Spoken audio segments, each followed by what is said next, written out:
আসসালামু আলাইকুম। Life and money YouTube চ্যানেলে আপনাকে স্বাগতম।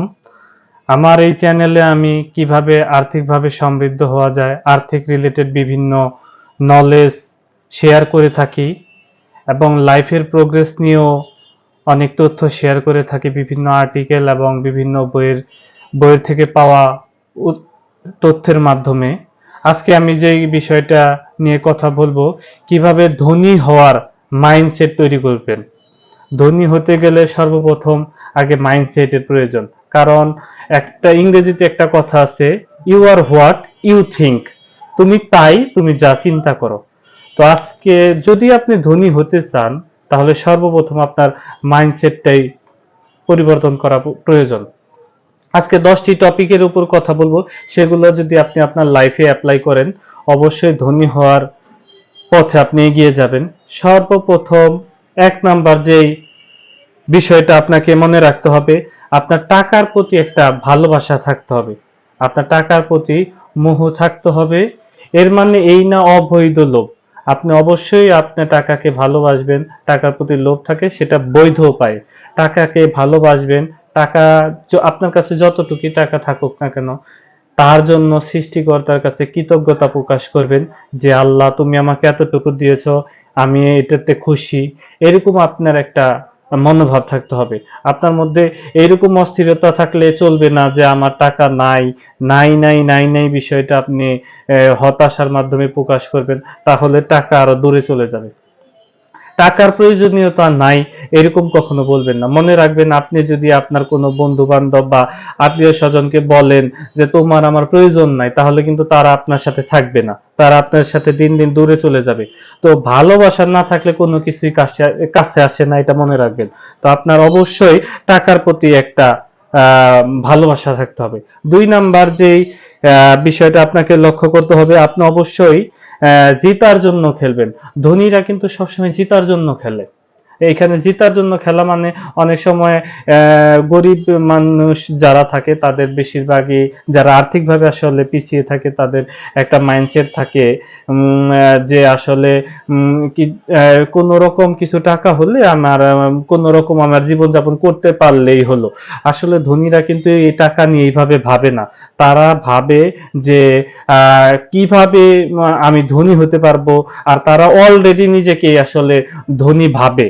হ্যাঁ, ধনীরা তাদের কাছে যতটুকুই থাকুক না কেন, তারা অলরেডি নিজেকে ধনী ভাবে।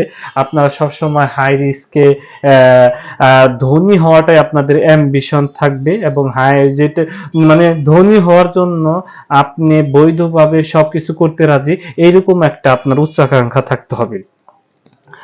3 নাম্বার যে বিষয়টা আপনাকে ফলো রাখতে হবে যে গরিবেরা আসলে ধনী হতে চায়, আর ধনী হতে চায়, আর ধনীরা অলরেডি নিজেকে ধনী ভাবে। এখানে আপনি বলতে পারবেন যে তাদের আছে, তারা তো ধনী ভাবে। বিষয়টা একদমই ওইরকম না। কারণ কি, তারা যখন তার আর্থিকভাবে পিছিয়ে ছিল, তারপরেও তাদের মধ্যে ওইরকম একটা সেলফ বিলিফ ছিল আমরা ধনী হব, বা আমরা অলরেডি ধনী। আপনার বডি ল্যাঙ্গুয়েজ থেকে শুরু করে আপনার মনোভাব, ভিতরে আপনি সবসময় এরকম ফিল করবেন যে আপনি অলরেডি ধনী। আমি গরিবেরা কিন্তু এরকম ভাবে আমি ধনী হব, এতে তাদের মধ্যে একটা মনের অজান্তেই যে আমি পারবো কি না এরকম একটা কনফিউশন থাকে। তাই সবসময় আপনি ভাববেন যে আমি অলরেডি ধনী, এরকম একটা মনোভাব রাখবেন। 4 নাম্বার যে বিষয়টা আপনাকে মনে রাখতে হবে, সেটা হলো ধনীরা মানে সুযোগের উপরে ফোকাস করে, আর গরিবেরা সবসময় বাধার উপরে ফোকাস করে।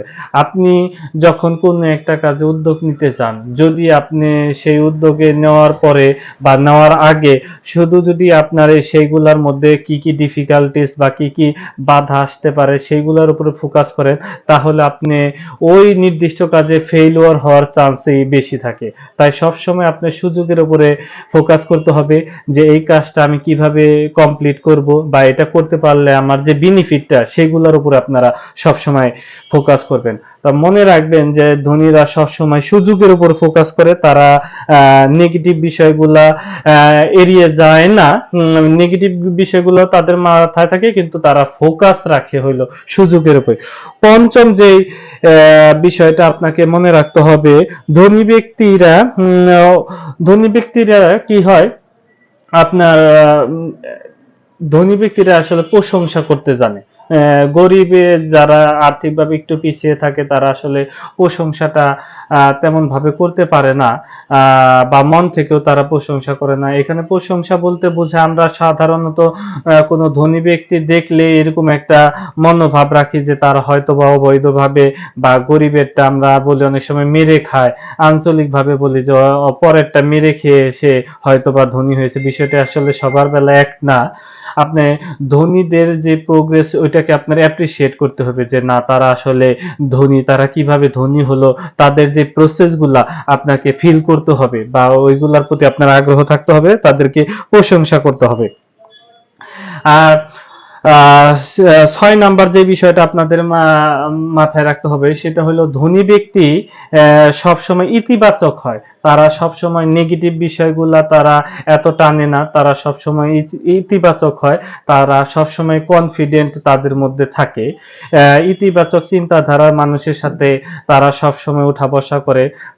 তারা সবসময় যে কোনো বিষয় যদি শুরু করতে চায় তাদের সেটার মধ্যে আপনার তারা পজিটিভ ধারণাটাই রাখে যে এখানে আমি সাকসেস হব। তারা একটা সাকসেসের উপরে ফোকাস করে। দেখেন আমাদের কোরআনেও কিন্তু একটা নির্দিষ্ট কথা বলা হয়েছে যে আপনি প্রতিটা কাজে আপনার নিয়তের উপরে আপনি ফল পাবেন। তো অবশ্যই যদি এখানেও কিন্তু এটা স্পষ্ট বোঝা যায় যদি আপনার মনোভাবটা পজিটিভ থাকে আপনি অবশ্যই পজিটিভ একটা ফল পাবেন।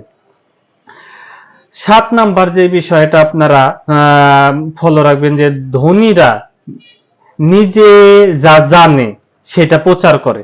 নিজে যে জানে সেটা প্রচার বলতে যে ধনীরা অন্য কিছু যদি কোনো কিছু মনে করেন আপনারা শিখে থাকে, বা তারা যদি মনে করে যে আমার মধ্যে এই গুণটা আছে, সেটা তারা চায় যে এটা আমি অন্যদের মাঝে বিলিয়ে দেই, এই শিক্ষাটা দেই। তারা কখনোই সংকীর্ণ মনে হয় না, তারা নিজেদের মধ্যে রেখে দিবে, বা আমি এটা কাউকে জানাবো না, জানলেও বড় হয়ে যাবে, বা এই ধরনের হয় না। তারা সবসময় নিজের যে কোয়ালিটিটা সেটা তারা প্রচার করে। এটা কিন্তু মানে দম্ভের ক্ষেত্রে না, দম্ভের ক্ষেত্রে না। সো আপনারা অবশ্যই যে নিজের মূল্য প্রচার করবেন। তারপরে ধনী ব্যক্তি একটা জিনিস হইল 8 নাম্বার যে বিষয়টা আপনি ফলো রাখবেন, ধনী ব্যক্তিরা সব সময় নিজেকে নিজের সমস্যা থেকে বড় মনে করে।